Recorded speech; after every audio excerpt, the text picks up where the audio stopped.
Wala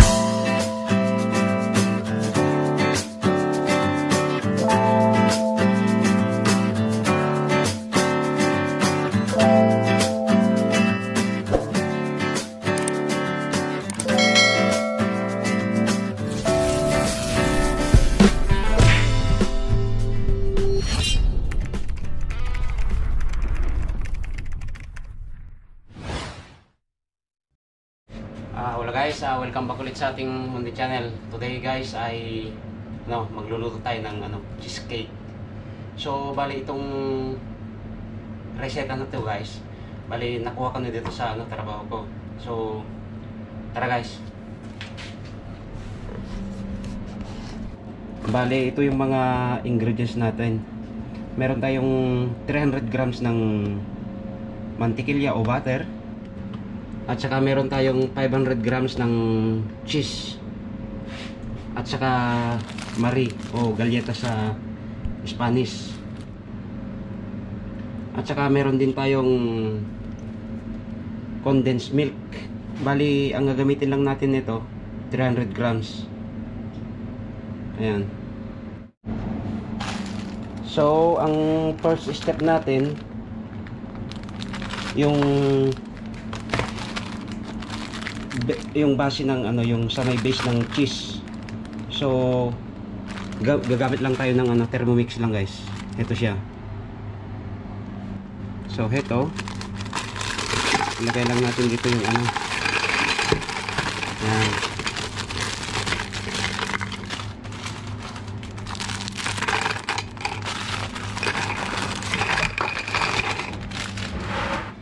Yan, tapos ilagay natin tong guys, butter. Patayin lang natin na ganyan para madali siyang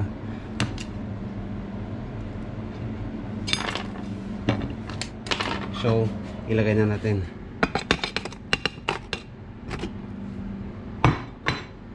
Yan.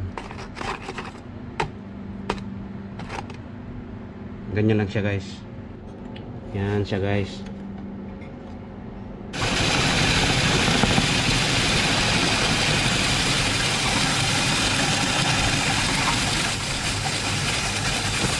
Ito guys, pwede rin kayo gumamit ng manual kung wala kayong gamit na ganito.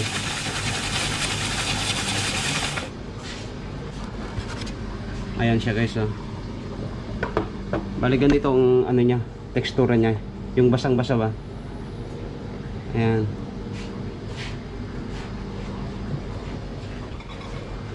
Ayan.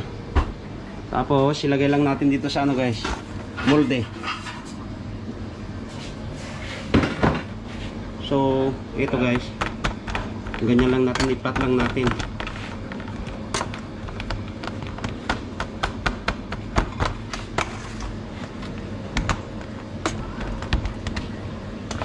Yan, ganyan lang siya guys.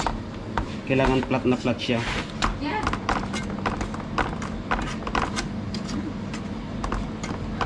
Ayan.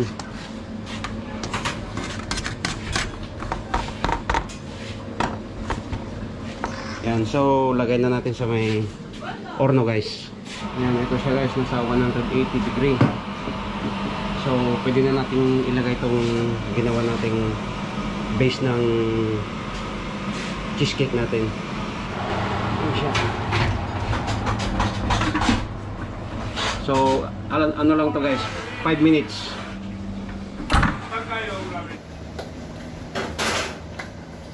So yun guys, natapos na natin yung base ng cheesecake natin. So gagawin na natin itong itong queso na. Yan. Lagay lang natin lahat.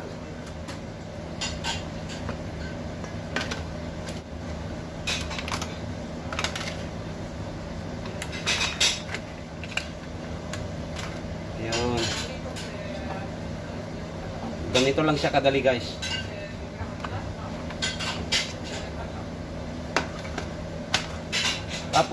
Tapos guys, maglalagay lang tayo ng tatlong yema. Hindi ko kasi nilagay sa first na video natin. Ayan. Tapos yung 300 grams na condensed milk.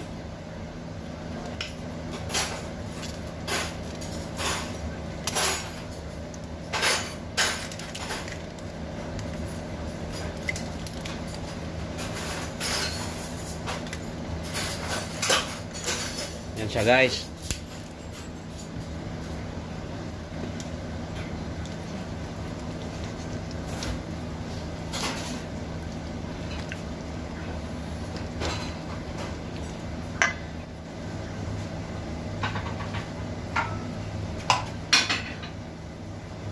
Yan. Gamitan lang natin ng ano guys. Ito.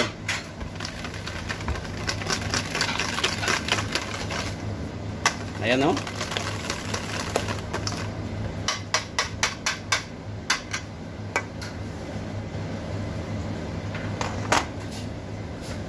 Di ba dito kanina guys? Yan. Yung 5 minutes kanina na sinabi ko. So hinango ko na siya, hindi ko na kasi na-video. So ganito na siya guys. Matigas na yung ano niya, yung base natin.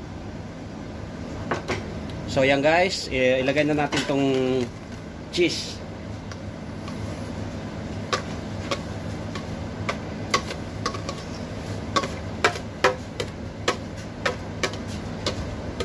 Ganyan lang sa kadali guys. Mura na. Ito guys, pwedeng ano to, pang negosyo. Gamitan lang natin ng ano paleta para makuha natin lahat.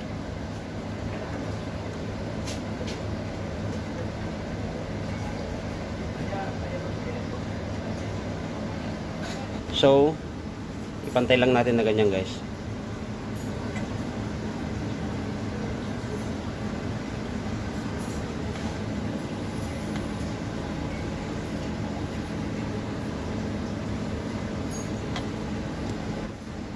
Yan na guys. Ilagay na natin sa may oven. Yan. Bali ano siya guys 20 minutes 180 degree. Yan siya guys 180 degree. A few moments later.